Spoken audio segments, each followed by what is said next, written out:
Welcome back to my channel. Today I'm going to teach you how to make an iced coffee. So the first thing you need is coffee and sugar and milk and ice.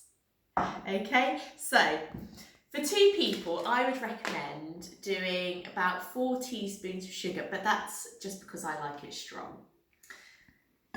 So 3 and 4, just like that. Maybe just another one for good luck. And then you get the sugar. And I have quite a sweet tooth, so I like plenty of sugar, so I'm going to put about 4 teaspoons in, I reckon. There we go. Okay. So the next thing we have to do is put a bit of hot water in. So it shouldn't be boiling because we don't want to burn the coffee or the sugar, but it has to be hot so that it dissolves.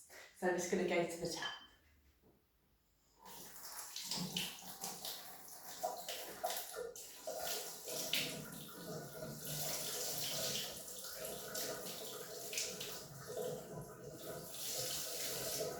Okay.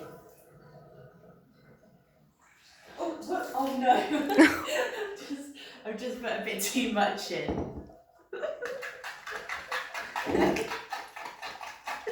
Okay, so you just give it a little stir, just like that, before we start whisking.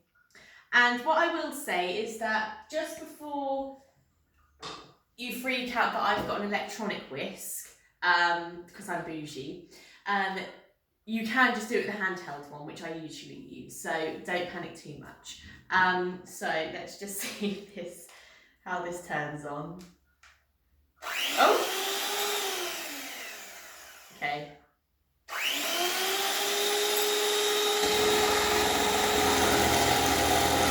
So as you can see, it's frothing up nicely.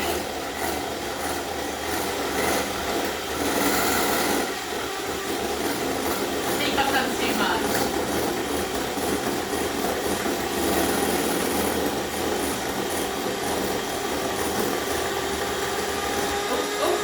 There we go. Okay, so I think that's probably enough for about 10 people, but that's okay. We can put that in the fridge. There we go. Okay, so the next thing you need is ice. And then I'm just going to pour the milk in. Like so. And then I'm just going to get another spoon. And, oh wow, it's really frothy. And I'm literally just going to go like this. Well, it's quite frothy. I'm not sure where. Maybe when you do it, don't do it so frothy. Although I think this looks great. So as you can see now, the coffee should hopefully be spilling down throughout the milk. And that is literally how you make a TikTok iced frothy coffee. Ta-da! And then give it a stir. Maybe I'll just do that now. Doesn't seem to be mixing very well. Well, eventually that will mix together. There we go. Lovely.